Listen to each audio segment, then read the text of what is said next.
Thank you, ladies and gentlemen, for joining us on this edition of the Primetime Newscast on Equinoxe Television, live from our headquarters in Cameroon's economic capital, Douala. My name is Pablo Jonathan.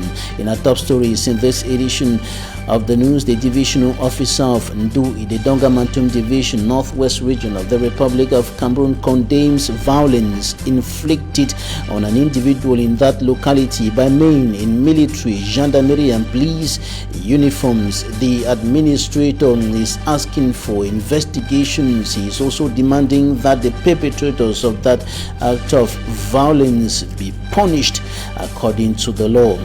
Tonight we're also going to take you down memory lane into the Ngarbu massacre, which occurred in the Ngarbu locality, still in the Dongamantum Division, Northwest Region of the Republic of Cameroon, the 14th of February 2020. Also, we take you out of the country to talk about the Ebola outbreak in Guinea. Several persons have been reported dead, and the World Health Organization is said to be on alert.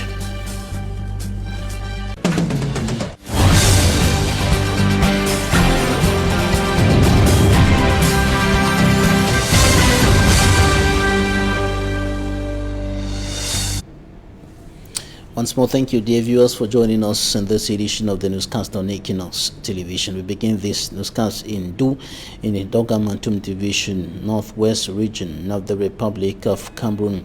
Videos have been going viral on the internet from that locality. A video showing an individual being severely tortured by men in military, gendarmerie and police uniforms is suspected. The victim is suspected to be a separatist fighter, and he's been asked to denounce his brother, who is also said to be a suspected separatist fighter. And the divisional officer of Ndu has condemned the act of violence inflicted on that individual and is demanding that the incident be investigated and perpetrators punished according to the law. Details in this report by Innocent Azim. Of February 2021, the sun rises in Du subdivision in the Dongamantum Division of the Northwest Region. The day is calm and still cold. It will not be a good one for Zhang Fai Mbongong. These innocent civilians, surrounded by a group of uniformed men from the National Defense and Security Forces, comprising gendarmes, the army, and the Special Police Unit (GSO), who torture him in a close to 10 minutes video with a machete mercilessly for not revealing where his younger brother, a suspected separatist fighter, is hiding. Since how many times you know say your brother be Amba? Stand. Oh, ne fais pas ça, hein. Ne fais pas ça. Yes, donc. Since how many times today you know say your brother be Amba? Ouais. Veste. Ça c'est le travail de la manœuvre tout à l'heure. Tu vas parler. After pouring water on him, Bongong will be asked whereabouts of his brother. His reply, he does not know except for the fact he is in the bush, will not spare him from wrath of these uniformed men of the professional Cameroonian military. It is stay for outside. Yeah, no. Okay, go. It is stay for outside. Applique, je laisse pas la douleur descendre. It is stay for outside. It is stay for outside. It is painful, yet he absorbs the pain and calls Jesus not feared by the soldiers. Il a fini, non? C'est moi qui charbonne avant que It is stay for outside. When you have seen the police, n'est-ce pas? Yes. Why you dey run so? It is stay for outside. Move your hand. I go cut am. The soldiers derive pleasure as he weeps. Talk your truth. Ça hangue. C'est ce qu'on appelle la douleur. Ça pénètre. ça enter. Ça hangue. C'est la chance. Manœuvre. Il ne faut ça. Il ne faut ça. One of them even labeled him an amber fighter, suggesting he should be killed like they do with their colleagues. Les gens, c'est quand ils prennent un camarade, c'est la magie, je te jure. Soigne-le. C'est comme ça. These uniformed men took turns when the other gets tired. After beating him with the machete on the back, bulldogs, one of them in military uniform, continues. He chose the stomach. Go. You stay for us, you stay for us. Tell me your ass.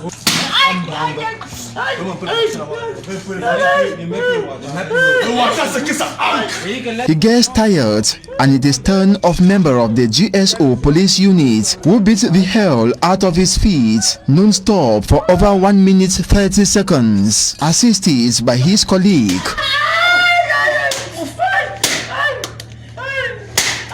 If he did not pass out, none of them would have spoken of mercy. But it is not known if he finally died after the video regarding his helpless and quiet state.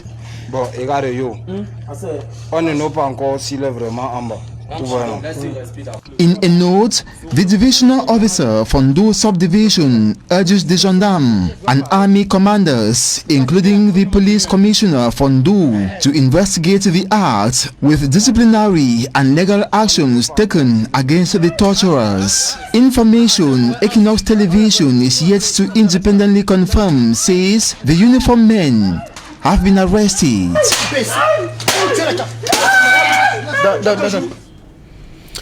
Quite a tragic incident there in Ndu in the Donga Mantum division, and we stay in that part of the crisis hit northwest region of the country to talk about the Garbo massacre 1 year after that incident occurred on the 14th of February 2020, and 12 months after that incident the area remains deserted, and some victims told our report in the northwest region that the debris of their houses destroyed, set ablaze during that incident, continues traumatizing them.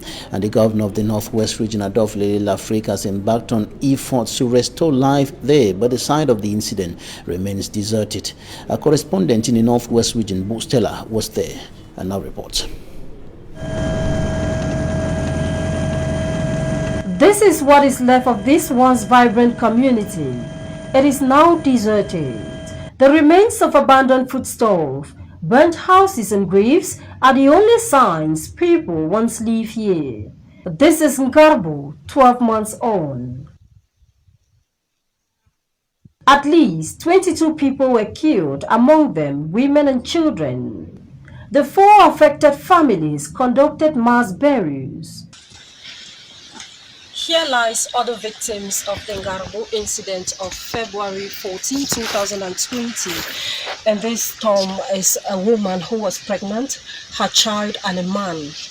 In this locality of Ngarbo, there are 3 others, adding to these to be 4, constructed by the government of Cameroon in memory of those who were killed. The images of what happened here 12 months ago are sealed in the minds of the victims. Fry Edison D is still devastated. He lost 9 members of his family. We were sleeping in the night. We got shooting. After we discovered fire, we wanted to come out. After the lock way in the door, even me, I come out through window. My small brother come out through window. My mother's called kitchen. In the house, they shoot you with gun, and my sister, and saw from my brother and another sister with a baby in the hand, baby which is only 2 weeks. They shoot with a gun and burn with fire. My brother, they are already now outside. I didn't know where they are now.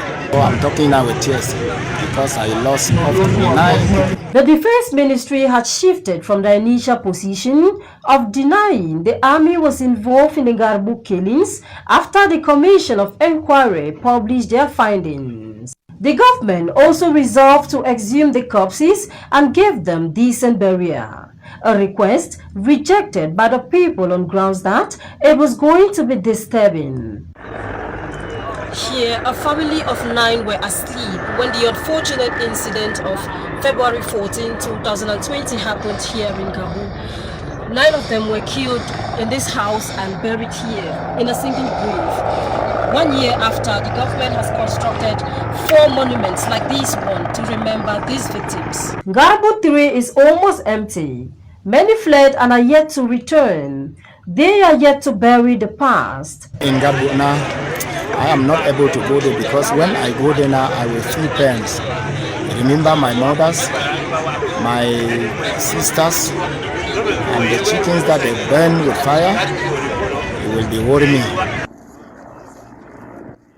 Recently, regional authorities landed in Garbo, the place of the tragedy. They performed ceremonies at the graves to pay respect to those whose lives were cut short. The government is making sure that the terrible event of February 14, 2020 don't change Garbo forever. They brought support to rebuild the lives of the victims. But he also decided to assist the bereaved family with money to rebuild their houses and to compensate the crops and the animals that were killed from the census that were carried out by the commission led by the SD of Dogamantu. He also asked me to tell to the family member that yes, we are commemorating the victims today, but maybe later on the family will still organize the funerals. The future of our nation is bright, provided we rely on our government, we rely on our head of state, we become from the grassroots to the highest level peace builder, peacekeeper. Even as they receive this assistance, their tears still flow. 1 year since the tragedy, the verdict of those arrested in connection with what is today known as the Garbo massacre is still awaited. The affected communities want justice. And the Bishop of Kumbu Diocese of the Roman Catholic Church, His Lordship George Nku, has called on the people to stand for justice. He urged them to avoid developing revenge, the spirit of revenge. He told them to rather exercise love and reconciliation, but while standing for justice. And speaking during an ecumenical service in Kumbu, he urged the people not to use the incident to worsen the situation already bad in that part of the northwest region of the country. And during that ecumenical service, women of the Justice and Peace Commission came out brandishing messages condemning killings, condemning hate speech, which they say is foiling the crisis in the northwest and southwest regions of the country.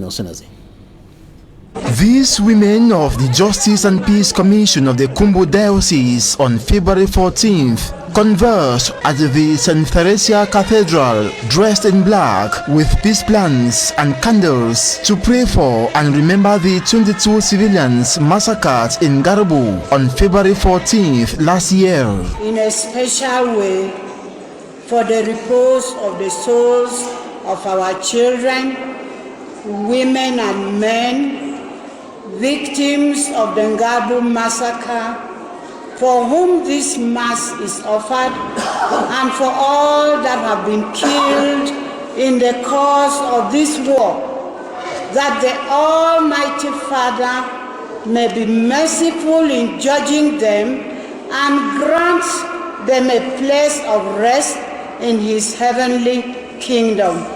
We thank all the women of different denominations who also adjusted their schedule to come on this day, 14 February 2021, to commemorate the massacre of children and women of Garbo massacre. They also prayed for haters of peace and love in the two English-speaking regions in particular and Cameroon in general. The ongoing crisis in our two regions, let us pray for those who perpetuate and propagate violence and inflict pain on others, that God may touch and transform their hearts to see human life as sacred and worthy of protection. During the ecumenical service, His Lordship Joshua urged all, including victims, to bury revenge and embrace justice and peace. Remember it not as friends as maybe, as people who believe, people who have Jesus, people who know that Jesus can heal our wounds, people who know that He invites us to stand with those weak and abandoned people, to those who mourn. That is what we do with faith. We don't do it like pagans who are ready to revenge and to back bad with man. We do it like people who want to stand for the truth, for justice, for peace, for reconciliation, for love of enemies, for love of those who are rejected. That is the spirit in which we are going to do it. These justice and peace women of the Kumbo Diocese in the Northwest region, to this effect, brandished different messages on placards. Some of them read, "Stop killing innocent women and children. Women are tired of seeing their children and husbands killed. Women want ceasefire and reconciliation. Women want their children to go back to school. Let's stop hate speech. Love conquers enmity. Women need a positive community," and many others. Just like any other compassionate person, these mourning women expect justice to be crowned on killers of the Ngarabo children, women, and men. The lifeless body of a custom officer who was killed and buried along the road in Mombo in the Mongo Division littoral region of Cameroon has been exhumed, and Colette, as she is called or was called, is said to have been killed by a military officer. Details in this report by Smanjikan Gibre.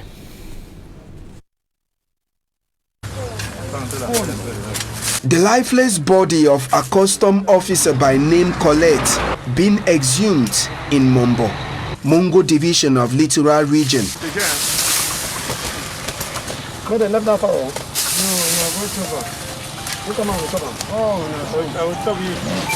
Colette was killed by her boyfriend, a military man whose only name we got as Kenneth, last November 2020, and dumped by the roadside where the sanitation department of Mombo Council discovered the unidentified corpse, then buried by the roadside. Colette had a problem on her leg and was killed after she went to Cotonou for a scanning and returned home.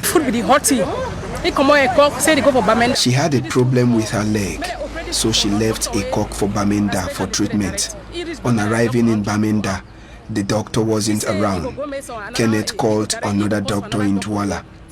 While in Douala, she was already getting better, so she had to go back to Cotonou in Benin. On her return, Kenneth went to pick her up without knowing that she called me that she had returned from Cotonou. He can kill and tram. He no say must arrive for that Wednesday. He called me for that night.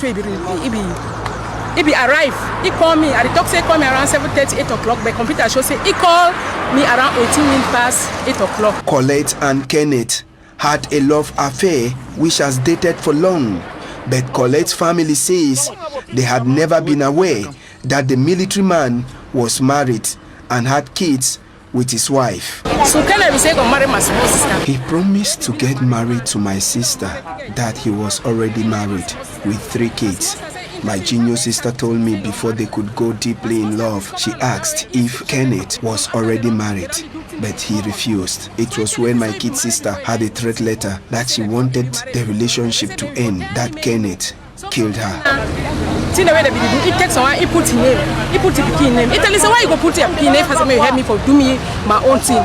Change them, give me my thing, maybe find a way. Let me to find my own because I don't losses. You don't only make them, I never make them. So as he talks so, you know, say the boy don't hold it for hard, for can't kill it like small fowl, throw for road. After killing Colette, Kenneth pretended not to know her whereabouts and had to call her family members to ask if they have seen her. This is so because after killing the woman, She took away all documents that could easily identify the custom officer, making it difficult for the family to do any search. Her passport and other identification documents alongside documents of her property have been seized by Kenneth, and he insists only when he's out of prison that he will hand over the documents.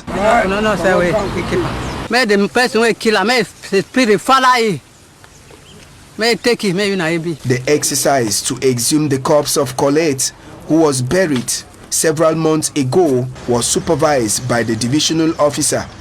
Meanwhile, Kenneth, the alleged killer, is behind bars.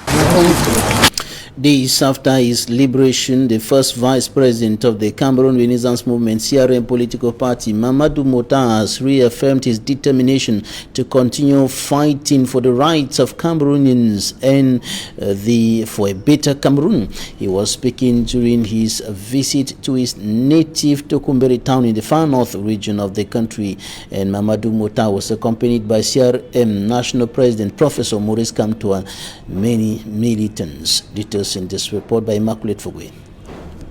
The triumphant entry of a former detainee who equally serves as vice president of the Cameroon Renaissance Movement political party, accompanied by the president of the party and other party militants, into the town of Tokumberi in the far north region of Cameroon. After spending 20 months behind bars, Mamadou Yakubu Mota is now free. In honor of his liberation, a meeting is organized in the town of Tokumberi. A mantle of leadership is equally accorded to this iconic political figure. I promised you all that I will bring back the vice president of the CRM party. We fought so hard for his liberation. He was arrested arbitrarily and detained illegally for 20 months. They wanted to eliminate him from the political scene. Mamadou Mota went to war and he is back, but the war is not yet over.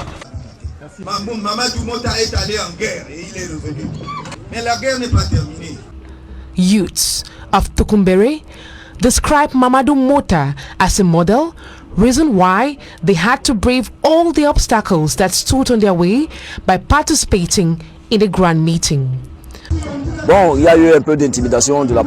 Many of us were asked not to take part in this meeting by some leaders, but we decided to do so because Mamadou Mota is a perfect example of a leader. I am overwhelmed with joy.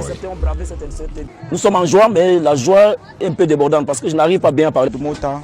C'est un grand homme, un humaniste, un homme d'esprit. Mamadou Mota has always been optimistic that Cameroon will become a better place. He is very courageous. He fought a good fight, and he is making the entire population proud. Il sera fier de nous retrouver dans le dynamisme politique au nom de la. Il est en train de le payer, il l'a même payé. He paid a price by spending 20 months in prison. He sacrificed his freedom for us. This is why youths in Tokumberi have decided to support him. Nous, jeunes de Tokumberi, on va se mobiliser derrière lui. Mamadou Yakubu Mota has reaffirmed his determination to continue fighting for the rights of Cameroonians and for a better Cameroon. The University of Ngaoundéré is said to be plagued with an established mismanagement. The institution is faced with close to $1 billion francs CFA deficit, which has made it difficult for the management to pay workers, and there are fears of large-scale embezzlement of funds in that higher institution of learning. For me, Armstrong Sanda reports. At the University of Ngaoundéré, mismanagement is said to have been established as a way of running things for over the years. Financed at 95% by the state of Cameroon, irregularities have been identified in the execution of public expenditure. The assessment of the financial controller reveals bad practices and indelicacies which are said to have caused the loss of hundreds of francs CFA to the detriment of the smooth running of the university. In 2018, for example, the University of Ngaoundéré was unable to meet its fourth quarter financial commitment and was forced to multiply its borrowing scheme. Another challenge is the refusal of the Ministry of Finance in Cameroon to fill the financial deficit of the institution, insinuating a situation of embezzlement of public funds. Parce qu'on a des doutes sur la capacité de notre fichier. Still, according to the financial controller, the institution had to pay a cash penalty of 100 million francs CFA for having levied taxes on operations without paying them to the regional tax services. Amidst the challenges, the rector of the University of Ngaoundéré remains positive. Dans ce budget de 2021, on va résoudre tous les problématiques des impayés du 4e tranche de 2018. She will have to source fundings elsewhere to be able to cover the cumulative deficit, estimated at over 1 billion francs CFA. Standing on a difficult position, the University of Ngaoundéré now lacks substantial financial means to pay teaching and non-teaching staff. Worse still, the institution lacks funds to complete infrastructural projects which have been abandoned for over the years. During the meeting of board members of the institution, the financial controller asked for strict restrictions on expenditure. Its 2021 budget of 9,300 million francs CFA will therefore not be able to meet the evergreen needs of the university, which has about a dozen training institutions under its care. Out of Cameroon, Guinea has officially declared that it is dealing with an Ebola epidemic after the death of at least 3 people from the virus. The 3 persons and 4 others fell ill with diarrhea, vomiting and bleeding after attending the burial of a nurse. Officials said newly developed vaccines will be acquired through the World Health Organization. Between 2013 and 2016, more than 11,000 people died in the West Africa Ebola epidemic, which began in Guinea, and the epidemic which mainly affected Guinea and its neighboring Liberia and Sierra Leone. In response, several vaccines were tried, which have since been successfully used to fight outbreaks in the Democratic Republic of Congo. And the World Health Organization representative in Guinea, George K. Zebo, is quoted to have said the World Health Organization is on full alert and is in contact with the manufacturer of a vaccine to ensure the necessary doses are made available as quickly as possible to help fight back. An Ebola vaccine was first trialed over 4 months in 2015 in Guinea, and drugs that can increase the survival rate of patients have also been developed in recent years. The World Trade Organization has appointed Ngozi Ijeawala as its first female Director General. She thus becomes the first woman and first African to hold the role. Dr. Okonzo Ijeawala served as Nigeria's finance minister and worked for 25 years as a specialist in development and economics and the World Bank. She says she can be a clear set of eyes for the global trade body. And that's it for the first part of this newscast. Talking Point is up next.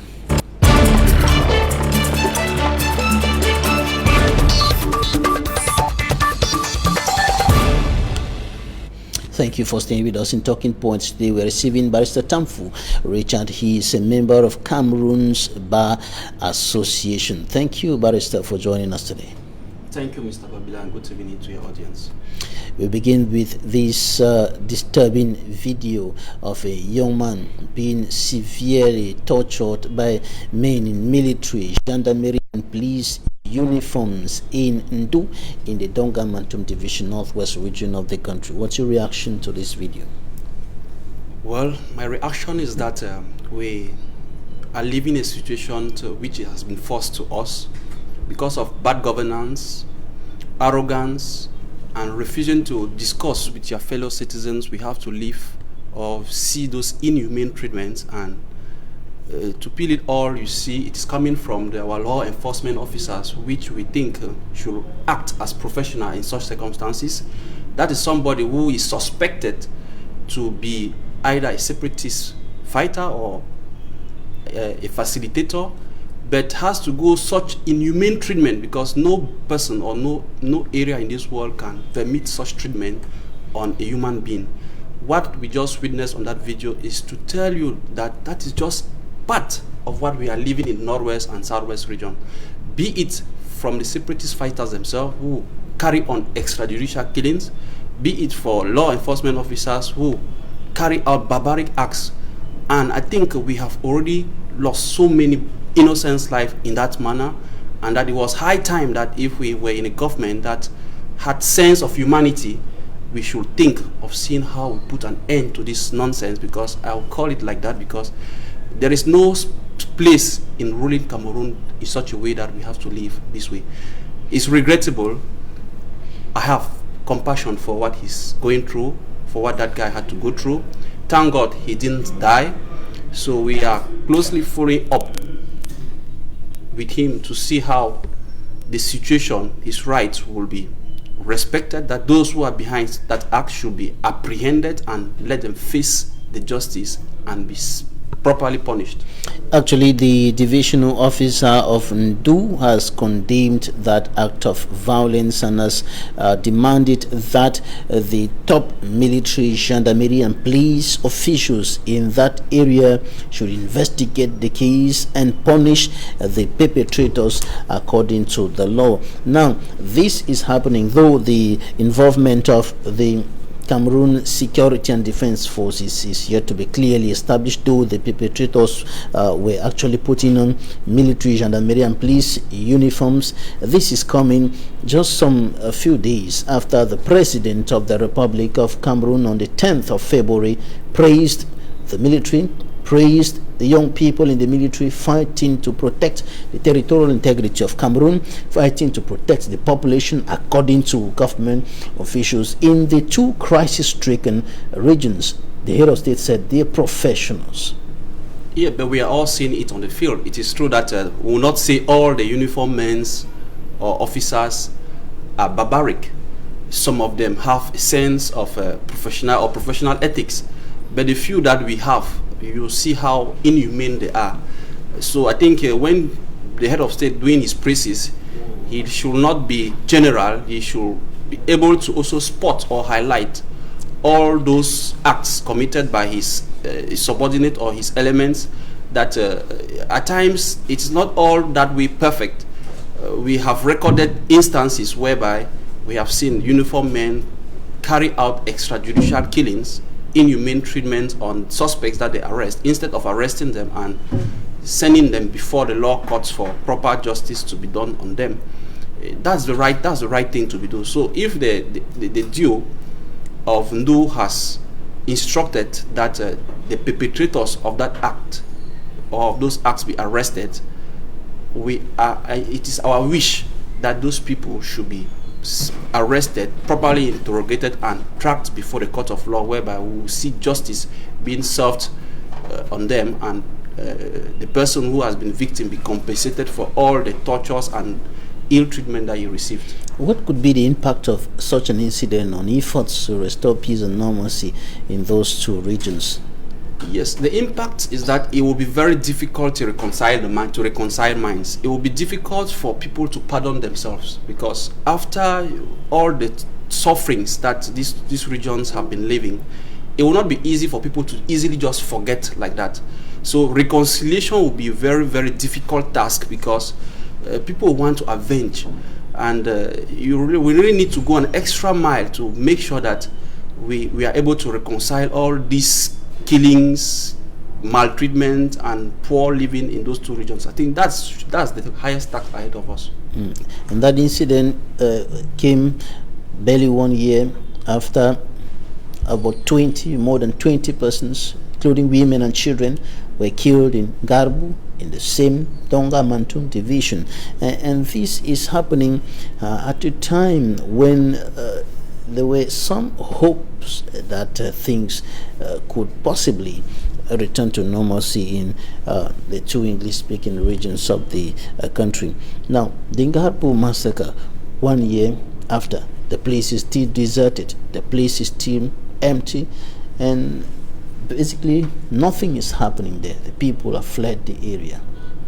Yes, it's but normal because after what happened on that 14th of February, with the retaliation or maybe the consequences of that massacre, it is but evident that people will not more live in that area.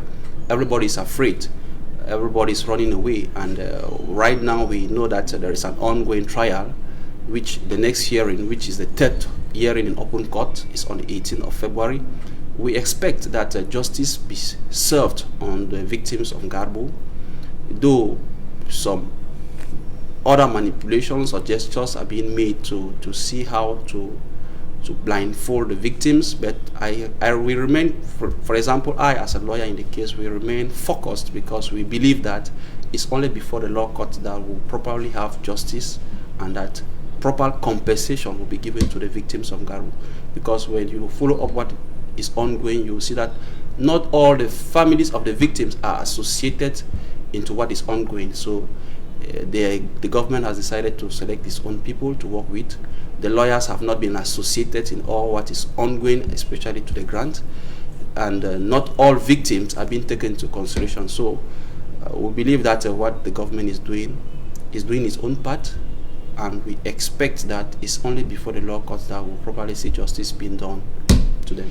What do you think about the efforts that the governor of the Northwest region is putting in to restore life in Ngarbu, in the areas affected by that incident?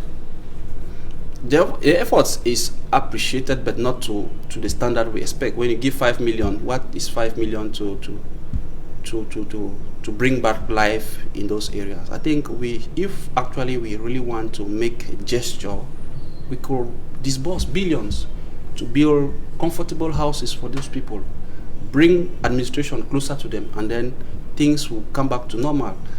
When you carry 5 million, I'm sure that before the 5 million even get to the victims, it will be splitted on the way, and at the end of the day, that it will be meaningless. So I think, to me, though you can never refuse what is being given to you, you take and you continue to ask. Government should continue to do more. The people there want to live as they used to be, the peace they used to have, and carry on with their farming activity as they used to have. So that is what government should be interested in doing. How do we bring back peace into those regions? And that can only be possible if we completely bring an end to this ongoing war.